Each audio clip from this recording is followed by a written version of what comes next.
faz bem. A água é para o homem fonte de primeira necessidade.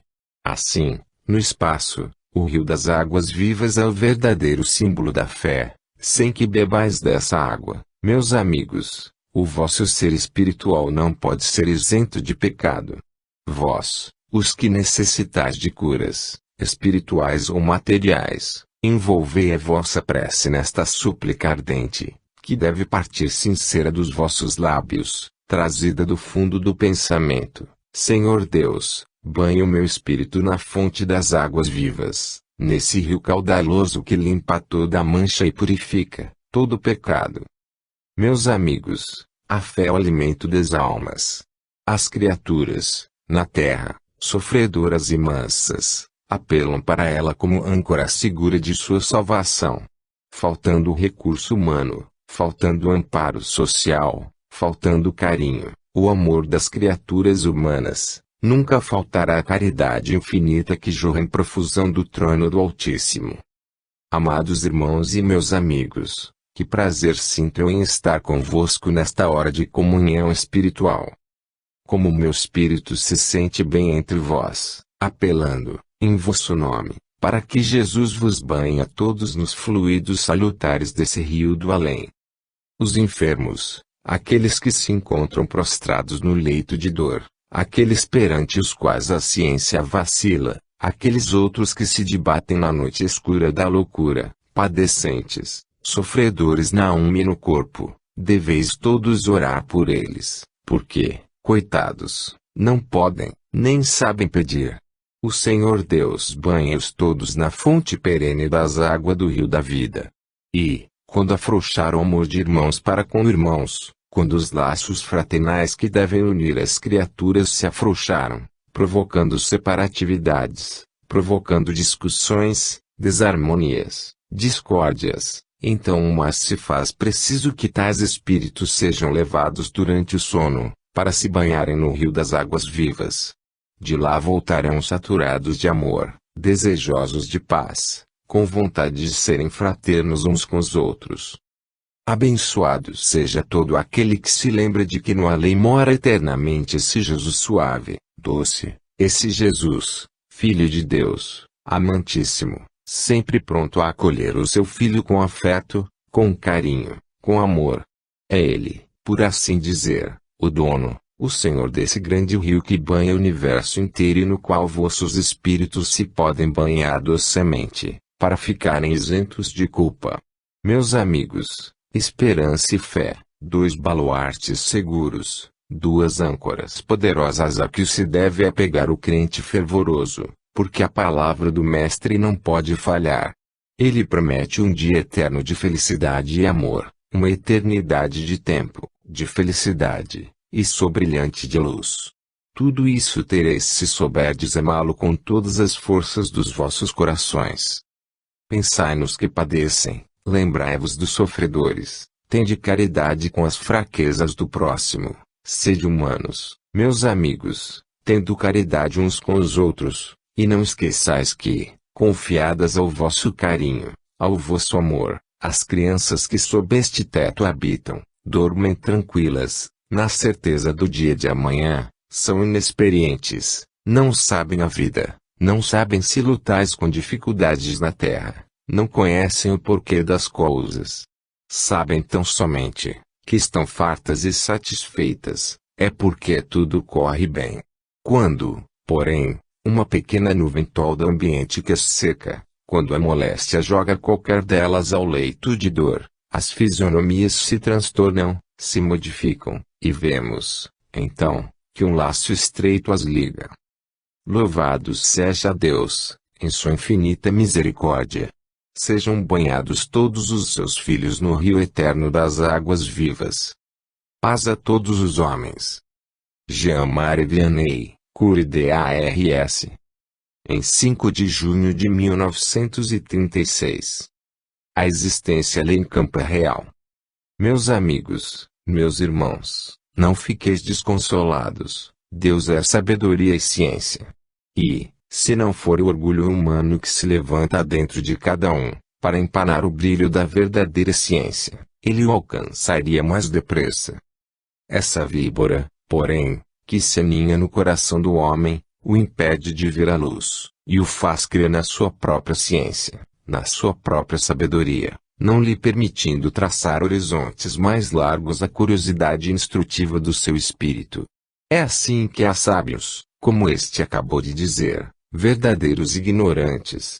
Nós outros, os que temos pouca instrução, que procuramos ver no livro do universo as verdades que Deus escreveu com as suas mãos poderosas, dentro da nossa consciência sentimos Deus, o seu poder, na hora das grandes dores, sentimos o seu amor a nos confortar e consolar, todas as vezes que a nossa alma para Ele apela. Sentimos Deus em toda a situação, nos vagidos da criança, no canto das aves, no bater das horas, nas cascatas formidáveis, nos grandes oceanos em sua bravura, na tempestade, na bonança, em toda parte, a alma crente sente o seu Deus. Agora mesmo, nessa manifestação tão simples, que Deus permite a um espírito como eu, vir abraçar os seus, espiritualmente, dar-lhes as boas-vindas, desejar-lhes toda a paz, todo o progresso neste retorno ao lar espiritual, agora mesmo, o que é isto senão uma manifestação do poder de Deus? Como poderia ouvir, habitante de outro mundo, falar convosco, se não tivesse a permissão augusta do Divino Pai? Certamente não o poderia fazer. No entanto, com a sua permissão, aqui estou para dizer mais uma vez, meus amigos, não duvideis da existência lá em campo, ela é viva, e real. Os seres se comunicam, se amam, veem o que se passa na superfície da terra, compreendem vossas dores e sentimentos, entendem os vossos pensamentos de caridade, que vos conduzem a agremiações espíritas, onde se cogita do bem, onde se procura ajudar a infância protegendo necessitados. Nós nos alegramos e nos associamos ao vosso meio. Mas temos profunda tristeza dentro da alma, quando um pensamento vem toldar o céu das nossas esperanças, e vos afastais deste meio bom, ou então, permitis que qualquer tentação venha perturbar a paz que deve vos unir, como irmãos. Nós vivemos, meus amigos. Vós viveis na terra, nós temos vida permanente no além. Glória seja dada a Deus. Paz aos homens. Irene. Em 5 de junho de 1936. Instruções. Meus amigos, meus prezados irmãos em Cristo, é cumprindo um desejo que me encontro em vossa presença, satisfazendo uma atração, cedendo a um impulso natural que me faz aproximar daqueles que me são queridos, e que muito me querem. No entanto, seria bem melhor que nesta hora um espírito adiantado pudesse preencher o tempo, não somente para alívio daqueles que não podem empregá-lo como devem, nesta hora, como também para instrução vossa. Uma vez, porém, que foi determinado que a minha palavra humilde se faça ouvir, aqui venho para dizer alguma coisa sobre esse laço que deve unir uns aos outros na mais perfeita amizade, na mais completa solidariedade. Meus amigos, as famílias espirituais são constituídas no espaço como as de terra. As famílias humanas, muitas vezes, não têm relações espirituais entre si. Há irmãos de sangue, que não são de alma. Há cônjuges enlaçados pelo vínculo do matrimônio, cujos espíritos não têm ligação um com o outro. Até há casos de pais e filhos, em que a desarmonia tarde ou cedo se faz sentir. Tendes a prova de que o laço espiritual não os une. Há, porém, casos na terra, em que as famílias vivem felizes, unidas, amando-se reciprocamente todos os membros entre si, porquanto seus espíritos são realmente irmãos uns dos outros, quer dizer, laços de uma amizade sólidos vêm prendendo, desde muito tempo, em sincera estima, em recíproca fidelidade. No espaço, as famílias espirituais bem constituídas são criaturas que, muitas vezes, na terra, raro se tem encontrado, mas que espiritualmente pensam da mesma forma, combinam, têm afinidade segura, certa, enfim, realmente irmãs. Quando um ser terreno expira, extinguindo sua vida material, e seu espírito parte para o além. Uma saudade enche a família que fica na terra. É justo que haja esta saudade, este sentimento da ausência do ser amado, mas uma instrução é preciso que recebam aqueles que muitas vezes ficam tão desolados, ao ponto de atingirem ao desespero. Esse que partiu tem, no além, família que na terra não conheceu. Ele lá tem suas relações que já deixou, quando para aqui veio, outros pais, outros irmãos, outros amigos, protetores dedicados, espíritos familiares, que se alegram pela sua volta. Não penseis, meus amigos, que quem parte da terra vai ficar isolado neste além, a menos que seja um espírito culpado, porque aqueles que viveram egoisticamente na terra, pensando tão somente no seu bem-estar, nos seus próprios interesses, certo, passando para o além, não encontrarão essa solidariedade de espírito para com espírito, porque o seu natural egoístico os afasta dos outros. Mas, quando na terra as criaturas são fraternas, amigas, quando estimam os seus parentes, os seus amigos, os seus conhecidos, entretendo esses laços naturais de uma amizade fraterna, é certo que esses espíritos já vêm de algum tempo nutrindo esse sentimento, e, assim como tem amigos aqui, os tem lá. Deixando-os de cá, partindo para o além, eles vão encontrar-se com os outros. E vós que ficais aqui sem o ver, dizeis, coitado. Deixou a família tão triste, abandonada, e ele já se foi para esse mundo desconhecido, viver sabe Deus como. Não é tanto assim. Os amigos, espíritos propriamente, são sempre mais fiéis do que os humanos.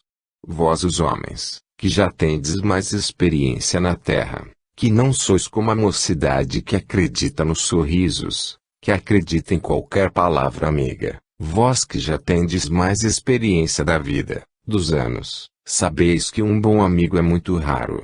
Eles existem, e aqueles que daqui partem os vão encontrar e entreter a continuação dessa amizade interrompida pela vinda à terra. Cumpre, agora, dizer alguma coisa que se prenda a este assunto. A amizade fraterna que deve reinar entre todos os homens. Dessa amizade, desse bem-estar resulta aquilo que se chama felicidade, miragem enganadora, para muitos, porque não a sabem buscar. Eles a procuram nos lugares onde não a podem encontrar. A felicidade, meus amigos, é planta que brota no jardim onde foi plantada. Pois se ninguém a plantou como há de nascer, os que não são felizes é porque não plantaram a semente. Então queixam-se, mas, quando esta semente é cuidadosamente plantada, cultivada, brota, certamente que brota. Seu fruto é paz, tranquilidade, o bem-estar das pessoas entre si. Não é o dinheiro, por exemplo, que faz a felicidade na terra. Há lares pobres bem constituídos, onde há harmonia, onde se vive feliz. Lares em que muitas vezes o fogo só se acende uma vez, isso mesmo depois do meio-dia, para que a noite não fique muito longa e o estômago não sinta a falta do alimento, e pode-se ser feliz assim. O contrário disto, há lares onde reina a abundância, a fartura, nada falta, há dinheiro em profusão, roupas, joias, o supérfluo ao final, e, no entanto, a felicidade para longe. Muito longe dessa morada. E por quê? Pois se tem tudo, como são felizes. Quantas cenas de desespero tenho visto, meus caros amigos, quantas lágrimas tenho visto rolar sobre faces que deveriam talvez exprimir tão somente risos, se a felicidade consistisse na fortuna. No entanto, morando em palacetes suntuosos, nadando em ouro, sendo atendidos ao mais leve sinal, obedecidos ao mais leve desejo, e a paz não se estabelece nesses corações. Não se é feliz. Por quê? O que é que perturba essas criaturas? Ah! Se fôssemos pensar. Os motivos são tantos. São tantos. O ciúme, a inveja, o orgulho, a intriga, a discórdia, a falta de harmonia, tudo isto desconcertante elemento para perturbar aquela felicidade, que poderia, se eles a quisessem ter. Direis vós, Mas, chora-se tanto, na terra é muita dor. Ainda assim, meus amigos, dizei-me, será possível que a morte, que causa a separação das criaturas, possa impedir a sua felicidade? Não pode, e eu vos digo porque, aquele que morreu, não tem culpa, poderá deixar uma saudade, mas não uma contrariedade, pelo fato de haver desaparecido porque Deus o chamou.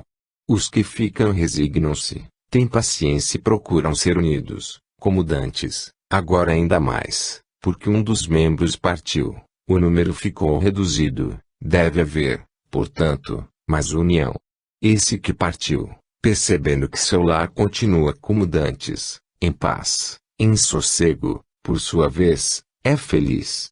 Mas o que parte deixa sua família em desassossego, alguns até pensando em desertar da vida, para não suportar tamanho golpe. Esse que assim parte, olhando da altura para a terra, se entristece, a felicidade está perturbada pelas dores. Que culpa tive eu de vir, se Deus me chamou? É assim. A felicidade está onde a colocamos. Se a felicidade está num desejo impossível, é claro que não pode vir. Quem deseja aquilo que não pode realizar tem a paz perturbada.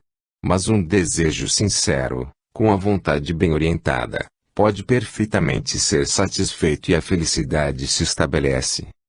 Meus amigos, é como vos disse no começo, este tema não era para ser desenvolvido por mim, apenas manifesto o que sinto, mas percebo que necessitais de instrução mais elevada, instrução de um guia, que vos possa falar com plena ciência do que quer dizer.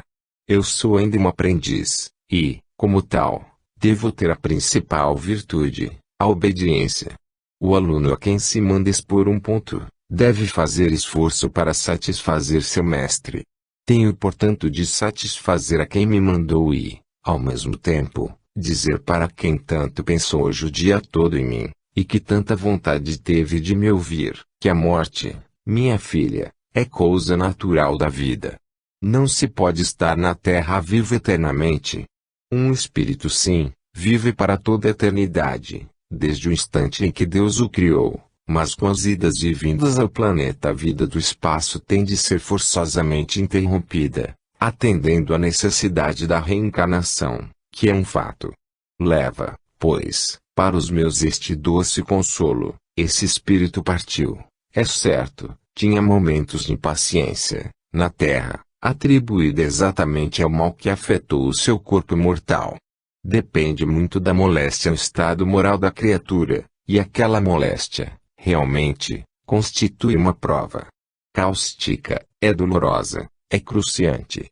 De forma que, o corpo debilitado vai se tornando impaciente e o espírito não pode discernir, escapar a esta ação, a menos que seja um espírito que domine por completo a matéria, e, bem sabes que o caso não era este.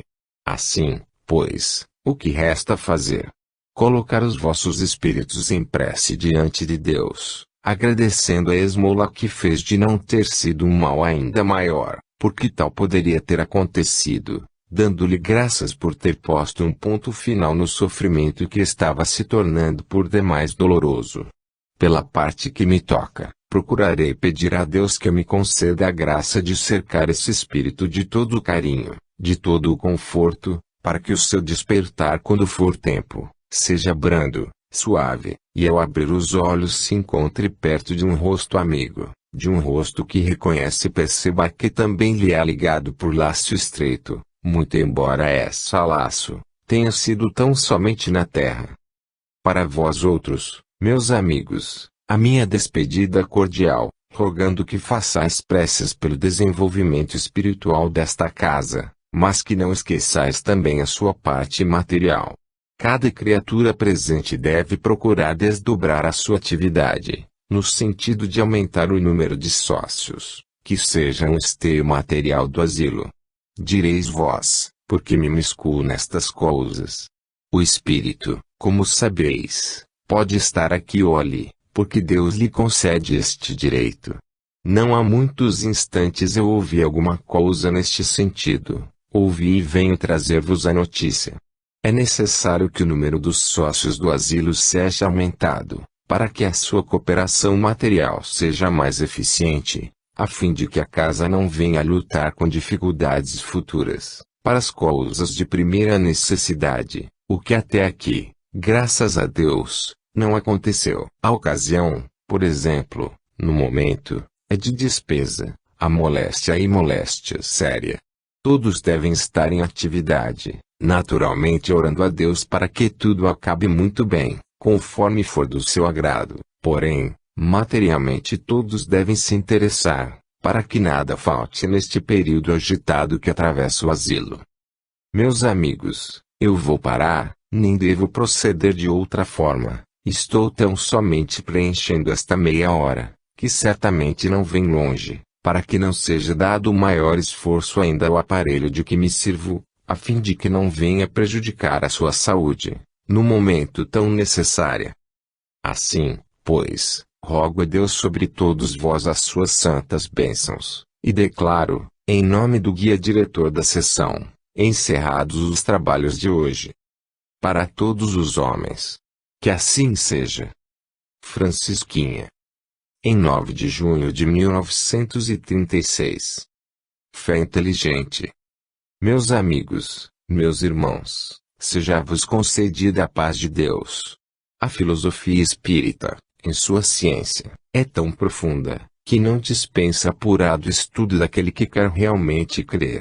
É necessário examinar os fatos, aprofundar a doutrina, tirar dela os conhecimentos que podem ser ministrados às criaturas humanas, porque muitos outros aqui só no plano invisível poderão ser ministrados ao espírito, já em alto grau de evolução. Mas, os conhecimentos que possivelmente se pode entregar à inteligência humana, o homem deve estudar, deve se interessar por eles e jamais consentir que o fanatismo absoluto venha dominar a sua razão, a sua inteligência, farol aceso que Deus lhe concedeu para que possa examinar conscientemente todas as coisas e abraçar o que é bom. A fé, em certas criaturas, não do credo que professais, onde também existe, mas dos outros credos, que dominam exatamente pelo fanatismo, a fé, nessas criaturas, e eu dizendo, é coisa inconsciente, porque chega a ser absurda. Tudo quanto exige a abdicação da razão, não está dentro das normas de uma fé elucidada. O homem tem por obrigação ler, examinar, meditar sobre o tema que se lhe oferece, tirar dele as deduções que sua inteligência pode aprender, apropriar-se delas, e, então alimentar-se desta fé suculenta, se me permitis a expressão, porque ela sustentará a sua forma espiritual. Porque vedes tantos baquearem, ao demonstrar a fé, tantos suicídios, em causa de desespero. Porque há portas abertas às tentações. Porque os obsessores encontram tanta facilidade de se aproximarem das criaturas humanas. Porque estas criaturas estão sem defesa, creem a seu jeito, creem nas aparições da vida além da morte, nada resolvendo, coisas mesmo fúteis da vida, sem uma consulta ao espírito fraco do além, porque o forte não lhes responderá. Eis porque tantos fracassos, tantas criaturas encaminhadas na fé espírita, parecendo que um dia se mostrariam inabaláveis nessa crença e dariam um exemplo de uma fé sadia, robusta, esclarecida, de um momento para outro, esquecem por completo tudo quanto disseram crer, e dão um testemunho de uma ineficácia de fé, verdadeiramente deplorável. Meus amigos, meus irmãos, não vos esqueçais que as forças inferiores do além não podem absolutamente agir, senão em meio adequado à sua capacidade. Porque é que indivíduos há, fragilíssimos de corpo, capazes de adoecer de um momento para outro, incapazes de uma resistência física qualquer, dão uma demonstração espiritual de uma força realmente invejável. Porque vivendo e alimentando seus princípios espirituais, ministrados pela fé esclarecida, eles guardam os seus espíritos, encouraçados de tal forma, que os embates das forças inferiores, não conseguem derrubar a fortaleza da fé. Outros há, porém, que ainda não declaradamente espíritas, possuem faculdades mediúnicas em estado latente, e, muitas vezes, em começo de desenvolvimento, mas que abatem-se, procurando sufocar essa força que Deus lhes concedeu para o bem, coisa que jamais conseguirão. O médium será sempre um médium, esclarecido, desenvolvido se dedica ao bem, fraco, abatido, reduzido, se procura sufocar suas faculdades mediúnicas. Melhor será que aquele que se sente em estado de desenvolver suas faculdades, o faça, porque será benefício para os outros, mas será ele o primeiro beneficiado. Meus amigos, o trabalho do Senhor honra. A vinha do Mestre, aí está para ser cultivada pelos de boa vontade, e esse trabalho é uma honra para a criatura humana. Aqueles que se assentam a uma mesa de trabalhos práticos, não se sintam diminuídos. É certo que não podemos, nós os espíritos, vos incutir esta ideia de orgulho, pelo fato de serdes médiuns. Claro está que se vós estivesseis possuídos desta grande fraqueza, que é o sentimento do orgulho, nada poderíeis produzir, mas satisfação deve ter um médium de se assentar à mesa de trabalhos, para servir de instrumento, à causa de Deus. Deve isso ser motivo de grande alegria, de satisfação, de prazer. Interpretar mediunidade como baixeza e não compreender os altos dons recebidos de Deus. Quando se serve por amor de Jesus é que se compreende a grandeza de sua doutrina. E o próprio Mestre, cingindo-se, tomou da bacia e da toalha e foi lavar os pés dos seus discípulos para depois os enxugar. Se fosse possível admitir que Jesus cresceu nesse instante, eu o diria, mas, aquele que é perfeito não tem aumento nem diminuição, está no que tem de ser. Meus amigos, lembrai-vos, uma mesa de trabalhos práticos é um ponto de desenvolvimento da caridade para beneficiar as criaturas e os seres espirituais. Por conseguinte, haja concentração, respeito, e, sobretudo, vontade de trabalhar. Deus vos ajudará na prática da doutrina espírita, porque só ela pode conceder conforto à alma aflita, só ela pode soerguer a vida àquele que fraquejou, só ele pode evoluir o espírito, fazendo-o compreender os altos ensinamentos que Deus lhe reservou. Enfim, só ela revela as maravilhas puras que o Cristo veio trazer ao mundo. Deus vos guie, vos ampare, vos proteja, para que os vossos entendimentos, assim esclarecidos, possam dar frutos são. Meus amigos e meus irmãos, houve um tempo em que a minha palavra se fez ouvir para defender direitos terrenos. Hoje, defendo direitos espirituais e tenho o máximo prazer nisto, porque Deus me chamando para um trabalho como este, deu o maior sinal de que perdoou as minhas imperfeições, colocando-me nas fileiras cristãs. Sinto-me satisfeito, porque, imperfeito como fui, encontrei perdão na fé que abracei na erraticidade. Por conseguinte, a minha palavra, embora fraca, embora destituída de ciência, porque sou apenas um aprendiz das coisas eternas, estará sempre disposta ao serviço do Espiritismo. Deus vos guarde, Deus vos abençoe. Pedro Velho. Em 12 de junho de 1936. Consolações. Paz, meus irmãos. Um dos privilégios mais belos da doutrina dos Espíritos é a permissão concedida por Deus, para sua manifestação entre os humanos. Decorrem desse privilégio consolações incalculáveis para a humanidade. Quantos, saudosos dos seus, em uma sessão de Espiritismo têm o prazer de reconhecê-los, através da palavra do médium, e recebem dessas manifestações grande consolo para sua saudade. Quantos entram numa sala, como esta, cheios de perturbação, pelos negócios, pelas dificuldades de vida, pelas contrariedades fortes do mundo terreno, e, ao sair, acham-se consolados, resignados para a continuação da luta, certos de que não são desamparados da providência. São utilíssimas as sessões de trabalhos práticos, dependem elas, sobretudo, da concentração e boa vontade dos presentes.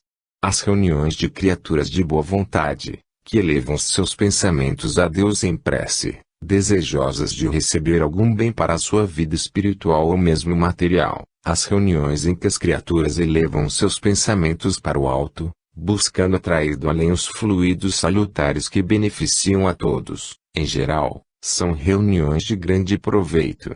A propaganda, nesse sentido, deve ser feita intensivamente, para que muitos aproveitem os ensinamentos que vêm do além. Persistência, meus amigos, persistência no estudo, persistência na convivência com os irmãos. As reuniões favorecem e fortalecem os laços de estima fraterna que devem existir entre todos os irmãos de uma mesma crença. O convívio regular com os irmãos encoraja, dá convicções mais firmes, estabelece uma simpatia, que Deus aprova, entre os irmãos. Quando, porém, os crentes espíritas começam a se afastar, debandando, fugindo ao convívio dos irmãos, procurando pretextos para não estarem presentes nesses lugares, nas ocasiões tão necessárias, meus amigos, a fé se vai afrouxando e o homem começará, então, a buscar recursos humanos, quando dantes procurava recursos divinos, e os pensamentos subalternos começarão a invadir o cérebro, fazendo-o acreditar numa nobreza de sentimentos que não existe, quando o pensamento do mal se infiltrou. Cada um se deve prevenir contra os pendores da sua própria natureza. Nas reuniões espíritas, ou melhor, em uma casa espírita, deve-se, cada vez mais, buscar fortalecer o laço de estima recíproca que faz com que um impulso natural se estabeleça de uma para outra criatura, no sentido de auxiliá-la, de procurar saber o que é bom para essa criatura. No sentimento de abnegação, naturalmente surgirão dificuldades. Os que se afastam, os que não estão perto da palavra do alto, os que não buscam os ensinamentos das sessões e procuram, lá fora, resolver os seus negócios espirituais, a seu critério, são criaturas que estão no precipício, ou melhor, à sua borda. Um aviso para todo crente espírita. A união, meus amigos, faz a força. Se fordes unidos, num bloco coeso, se vós testemunhardes uns para com os outros, a estima que realmente esteja dentro do vosso coração, a vossa vida será, não obstante os contratempos, as moléstias, as tristezas, fácil e serena.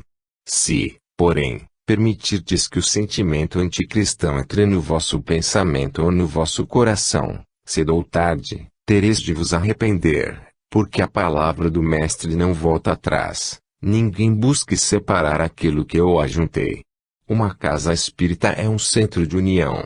Todos quantos dele se aproximam se beneficiam. As sessões trazem fluidos salutares que vêm fazer bem aos presentes. Quem delas se priva por vontade própria, priva-se de um grande bem. Assim, pois, venho encorajar-vos para que continueis cada vez mais fervorosos na doutrina, cada vez mais prontos no exercício da caridade e mais devotados ao bem.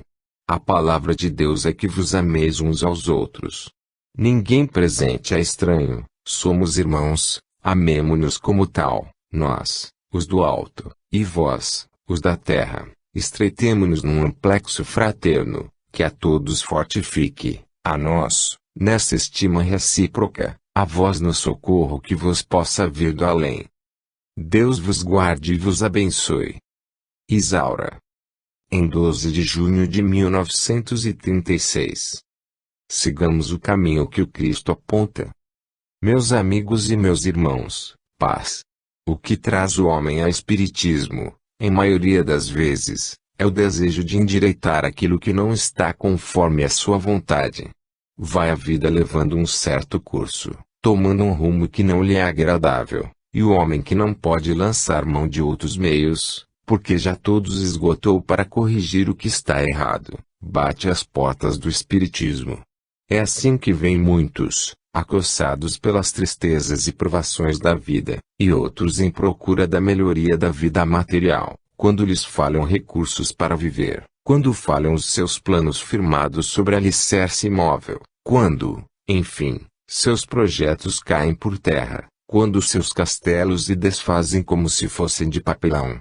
Nessas condições, o homem se encontrar outro recurso, porque, batendo a porta de amigos experientes nada arranjou, procurando o conforto da fé em outros lugares, igualmente saiu vazio, finalmente recorre ao espiritismo, na esperança de que tudo quanto lhe parece errado seja emendado por espiritismo, de acordo com os seus desejos, com a satisfação dos seus planos, com a execução da sua vontade. Assim, essas criaturas entendem que o espiritismo é uma espécie de varinha de condão, com a qual se pode conquistar todas as bênçãos perecíveis deste mundo, satisfazer os maiores desejos, ainda mesmo absurdos, enfim, que espiritismo pode salvar e resolver questões insolúveis para outras filosofias. Obtido o que pretende, caso isso aconteça, o indivíduo se sente satisfeito e deixa o espiritismo para outra oportunidade, quando novamente vier a precisar dele. Outros, não conseguindo seus intentos, dizem: é falha a doutrina, eu procurei nela alguma coisa e não encontrei, não vale coisa alguma, o que dizem de lá é errado, este mal, buscou o espiritismo, não sarou, ora, isso não vale nada. É assim que o mundo procura o espiritismo. Mas, meus amigos, é preciso fazer compreender a essa gente que o espiritismo é a melhor de todas as filosofias, porque é verdadeira para inocular-lhe o sentimento de verdade e a conformidade com os acontecimentos inevitáveis da vida terrena. Espiritismo tem religião para lhe dar, tão sólida, tão sentimental, tão verdadeira, que a pode preparar para os embates do infortúnio. O espiritismo tem alimento substancial para sua alma, ao ponto de sustentá-la contra as vicissitudes da vida, contra os desvios da felicidade.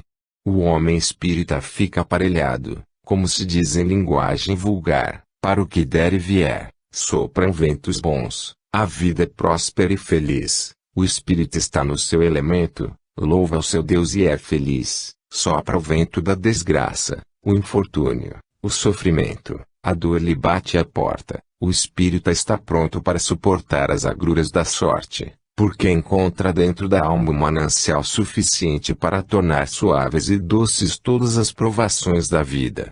Isto, no que diz respeito ao mundo.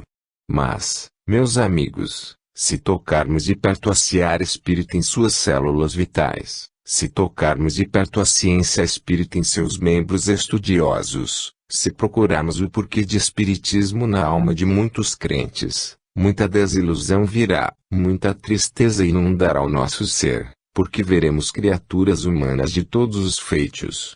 Dá a impressão que fazem do espiritismo uma colcha de retalhos e cada um toma o pedaço que lhe apetece, e agarra-se a ele, e o dos outros não serve, o dele é que é verdadeiro. Em toda aquela mistura de retalhos só o dele representa o fundo real da questão. Os outros não têm importância.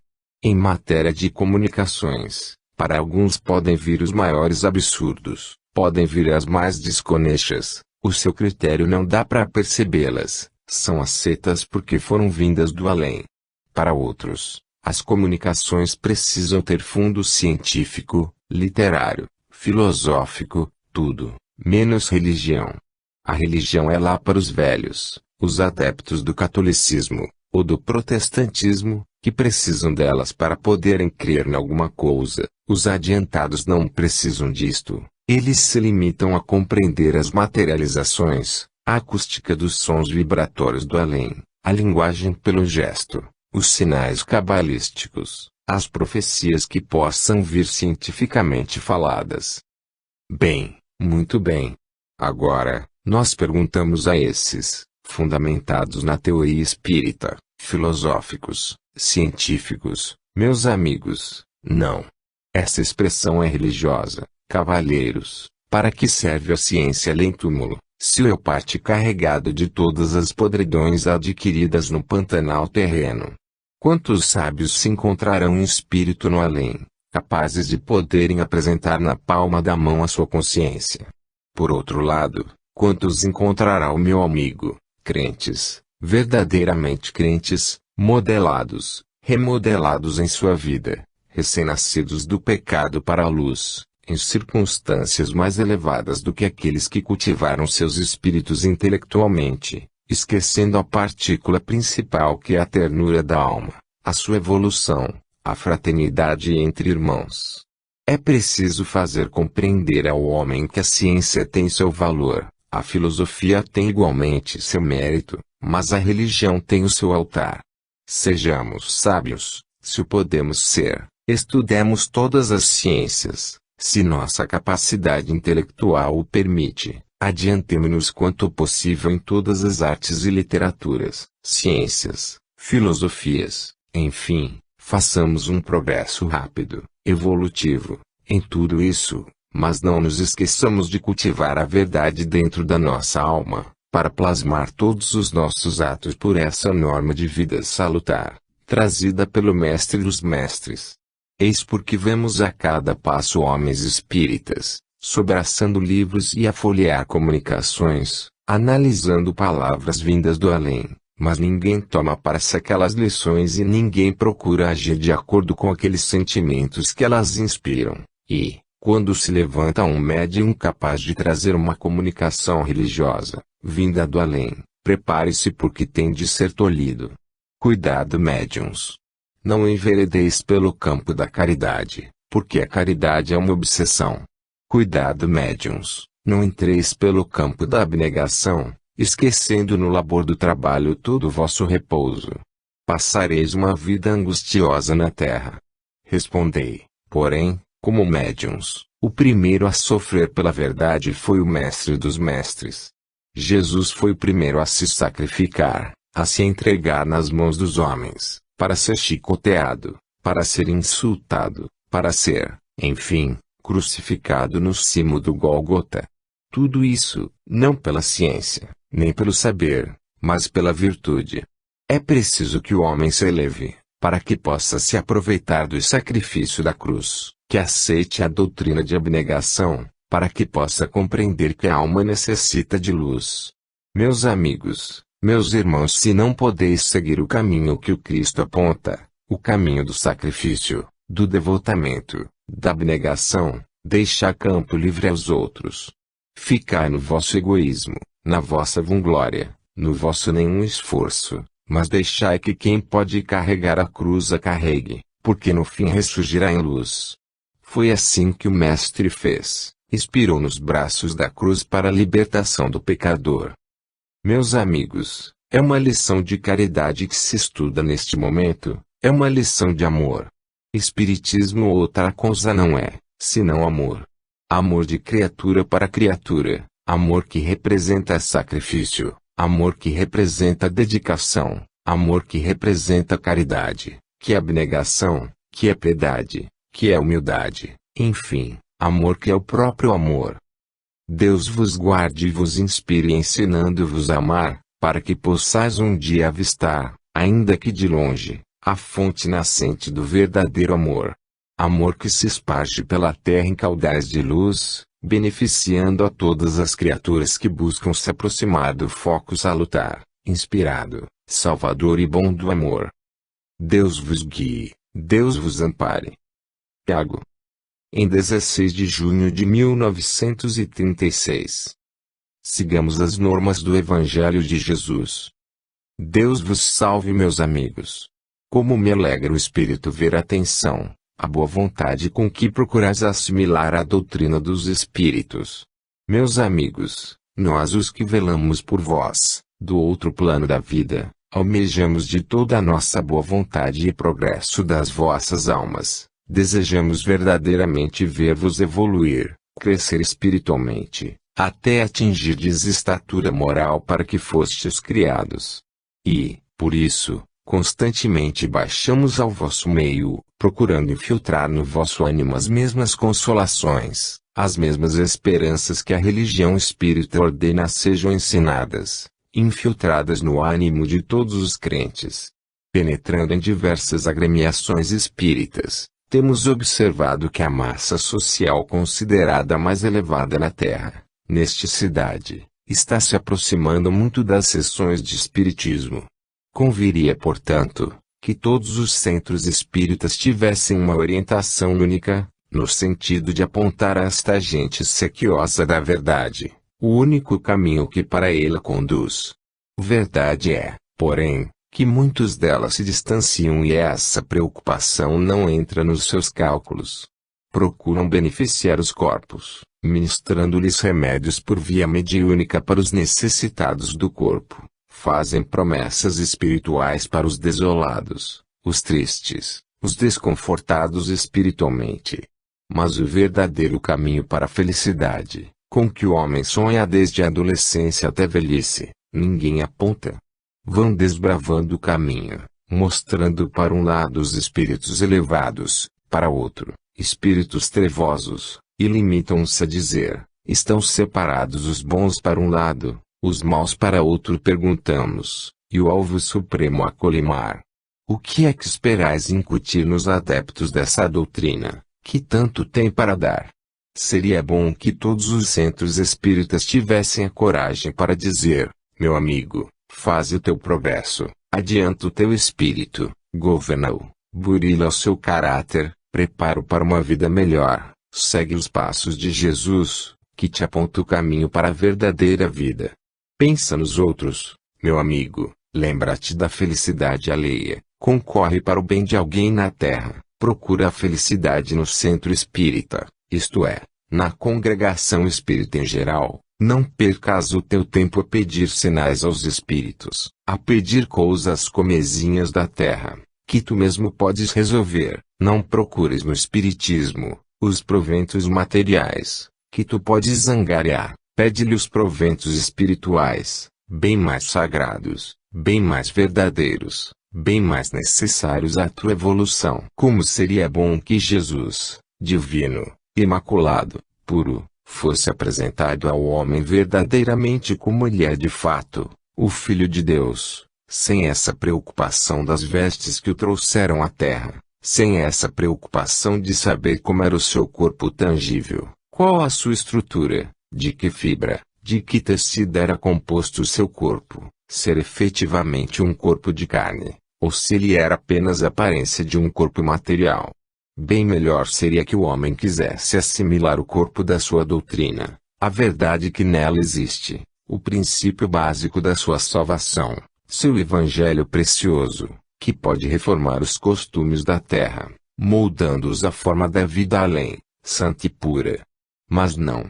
Infelizmente discute-se o divino mestre, como outrora os seus algozes discutiram e jogaram sobre a sua túnica inconsutil. Discute-se o divino mestre com tal falta de respeito, que faz vibrar todas as cordas do nosso ser, causando-nos, não uma irritação, mas um mal-estar indizível. Discute-se Jesus, como se discute um homem vulgar, por qualquer feito, qualquer ato de bravura, qualquer coisa momentânea, que lhe aconteça, quando ele, baixado do céu especialmente, pela graça de Deus, sacrificou-se, para mostrar ao homem, exemplificando pessoalmente, a doutrina do sacrifício e da abnegação.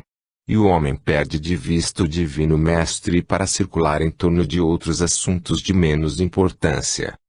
Meus amigos, o asilo espírita João Evangelista, sob a direção daquele que foi o discípulo amado do divino mestre, tem por obrigação seguir as normas do Evangelho de Jesus. Jesus, para João, era o pão da vida, era a fonte que sacia toda a sede, era o manancial de vida inesgotável, era a ressurreição e a vida. Jesus, para João era o Verbo e o Verbo era Deus. Pois bem, abraçai com João Evangelista a verdade da sua afirmativa e deixai que o mundo fale, e deixai que espíritos de escola, espíritos adiantados, na terra, vivam da sua própria ciência. Um dia, quando abrirem os olhos no infinito, saberão quem era o Cordeiro Imaculado do Senhor, e, se um espírito pudesse chorar, lágrimas de arrependimento cairiam dos seus olhos. Um dia eles saberão a verdade. Deus lhes perdoe a fraqueza, porque a verdade está hoje diante dos seus olhos, como estava outrora diante de Pilatos. A verdade está estampada nas páginas dos livros evangélicos. Está pregada por espiritismo, como toda a força da sua pureza, mas eles cerram os olhos ao seu esplendor e fecham os ouvidos para não ouvir. E vão se entretendo com as miragens enganadoras que a inteligência lhes põe diante do olhar espírito. Deus que os perdoe. Guarde-vos ele de pensar de maneira diversa do seu discípulo amado. Paz a todos os homens. Irene. Em 16 de junho de 1936. Um só caminho a seguir. Meus amigos, meus irmãos, quem criou a terra em que habitais, com todas as suas belezas naturais, com toda a sua florescência, foi o mesmo Deus, Criador, que fez os outros mundos. Não vos seja, jamais, esquecido da memória esse Deus amante do seu povo, porque todos são seus filhos, esse Deus que prepara a felicidade para o gozo desses mesmos filhos que ele criou, esse Deus cheio de amor e piedade, que culmina de bênçãos todo aquele que sabe crer. Meus amigos, por que pensar neste ambiente estreito, restrito, que é um ambiente terreno, esquecendo o grande infinito, a imensidão que cerca o planeta em que viveis e onde rolam tantos outros mundos, de capacidade muito maior, habitados igualmente, onde reina a felicidade mais perfeita, pela compreensão mais exata do bem? Por que pensar que somente a Terra, esse minúsculo planeta à vista dos outros mundos, é habitado, enquanto os demais permanecem vazios, sem utilidade, ocupando espaço ilimitado e sem proveito algum para a coletividade universal? Deus, criar inutilidades, criar mundos em proveito, ocupar o infinito dessas massas enormes, somente para enfeite? Não, meus amigos. Nunca fique na vossa ideia gravado esse erro, porque é erro pensar que os outros mundos estão desabitados. Se pudesses, ou melhor, quando puderdes ver de perto qualquer desses globos imensos que giram sem cessar no plano azulado do além, podereis, então, vos certificar de que a vida ali palpita com intensidade, com utilidade, sendo realmente uma existência ininterrupta, sempre ativa, sempre proveitosa. Quando vos for permitido uma visita a esses planos siderais, compreendereis, então, que não erramos, não procuramos vos enganar, quando afirmamos que nada é vazio no além. Tudo está habitado, tudo está povoado, tudo tem a sua razão de ser. Nada é inútil. A própria Terra, que se vos afigura um presídio, porque detém o espírito na matéria, privando do principal privilégio, a liberdade, tem utilidade no concerto universal da luta da vida. Ela tem utilidade, porque começa a desenvolver os espíritos, oferecendo-lhes cabedal suficiente para um estudo posterior, mais adiantado. Ela dá o principal elemento, incute a fé, ensina a razão de ser das provas, enfim, fornece a oficina de trabalho, e, ao mesmo tempo, o leito de hospital, onde a alma depura os seus crimes. Meus amigos, como já vos disse, a Terra tem sua utilidade, seu trabalho, nesse concerto universal da evolução em que os espíritos penetram para o desenvolvimento geral das suas forças. Depois de conquistada a evolução que ela pode oferecer, então, os espíritos vão para os outros planos, iniciar cursos mais adiantados, encher-se de mais sabedoria e luz, e, assim, sucessivamente, de plano em plano, de mundo em mundo, irá o espírito sempre progredindo, sempre evoluindo, sempre conquistando progresso e luz, para se aproximar, ainda que afastadamente, do grande foco que é Deus. Meus amigos, quando se pensa assim, quando se sabe que é pelo adiantamento, pela evolução que o ser vai pouco a pouco subindo para perto do Criador, é realmente para lastimar, perceber que almas criadas para o bem, como que se chafurdam, propositalmente, nas coisas que as afastam do progresso, para descerem, cada vez mais, às baixezas ínfimas próprias do seu planeta. É triste, é doloroso. Venho pedir aos meus irmãos, que se mantenham sempre em linha de conduta severa consigo mesmos, propugnando e pugnando sempre pelos direitos alheios, não os querendo pisar jamais aos pés, respeitando nos outros aquilo que querem seja respeitado em si mesmos, apreciando a virtude, quando ela de perto e se mostra palpável aos seus olhos, e, ao mesmo tempo, procurando atenuar o erro, quando ele vem à tona da observação. Meus amigos, é preciso aprender essas coisas, cada um procure subir e nunca descer. Esta subida se faz, não pelo sentimento de orgulho, porque ele nunca eleva, mas pela humildade. É assim que se sobe. São palavras de Jesus: quereis ser grandes, começai por serdes pequenos. Os cheios de saber, cheios de glória, a glória fictícia do mundo, cheios de preconceitos sociais, que olham para os seus irmãos fracos, pequeninos, de sobre a altura dos seus ombros, nada valerão no mundo além, porque não encontrarão tronos para subir, bem ao contrário disso, terão de se ver embaixo, para daí, então, poderem subir. A humildade, meus amigos, é o que leva a alma. Espiritismo veio para abrir os olhos da humanidade às palavras que o Mestre já pronunciou no passado: sede humildes, sede pequeninos. Tomando uma criança, Jesus a pôs no meio das criaturas adultas e disse: fazei como esse pequeno. Se todos vós fizerdes como ele, tereis entrada no além, mas se fordes orgulhosos, ambiciosos, não tereis lugar no banquete eterno de meu Pai. Vivei, pois, no mundo em que habitais, aprendendo na sua escola, na sua experiência, no seu sacrifício, no seu hospital de dores, para que possais entrar nesses grandes mundos, compreendendo e observando a sua ciência. Deus é sabedoria e luz. Deus quer o crescimento espiritual dos seus filhos, mas esse crescimento só se faz nas bases de uma sólida humildade, que se forma, por sua vez, no cristianismo espírita. Compreendei, meus irmãos, que assim é. Deus vos guarde de pensar de maneira diversa.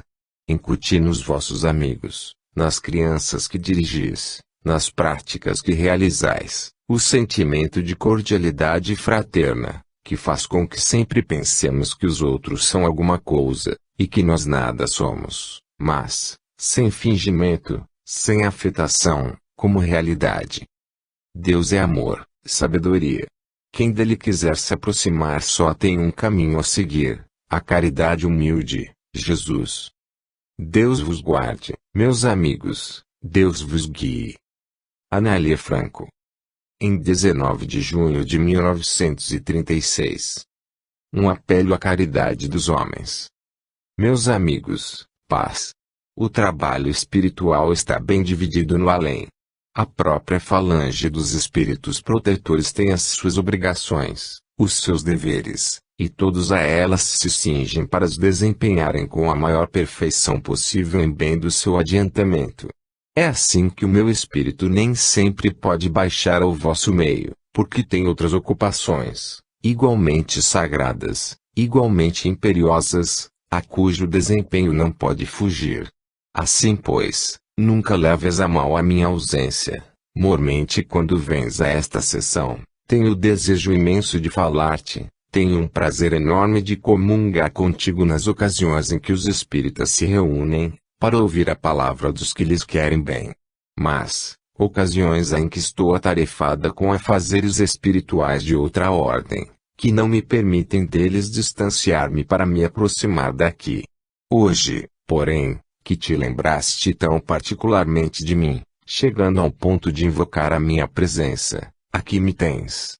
Seja dito, entretanto, que já estava destinada a minha vinda, para fazer um apelo aos nossos irmãos amados a respeito dos sustentos materiais desta casa. Meus amigos, esforça-se o corpo de cooperadoras, para dar movimento aos recursos pecuniários do asilo.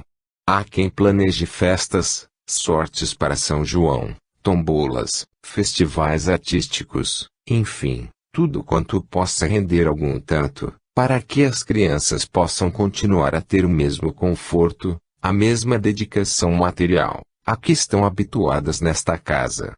Confiada em todos vós presentes e naqueles que por qualquer razão aqui não puderam estar, venho dizer aos meus irmãos, em combinação com as minhas companheiras do além, lembrei-me, particularmente de desdobrar a vossa atividade no sentido de angariar associados para o rol do Asilo Espírita João Evangelista. Proponde-vos, meus amigos, proponde-vos aumentar o número de sócios, porque ele realmente é o esteio desta casa. E, se quiserdes ser mais agradável ao meu espírito, lembrai-vos de que, em meu nome, por um gesto de delicadeza, há aqui um cofre,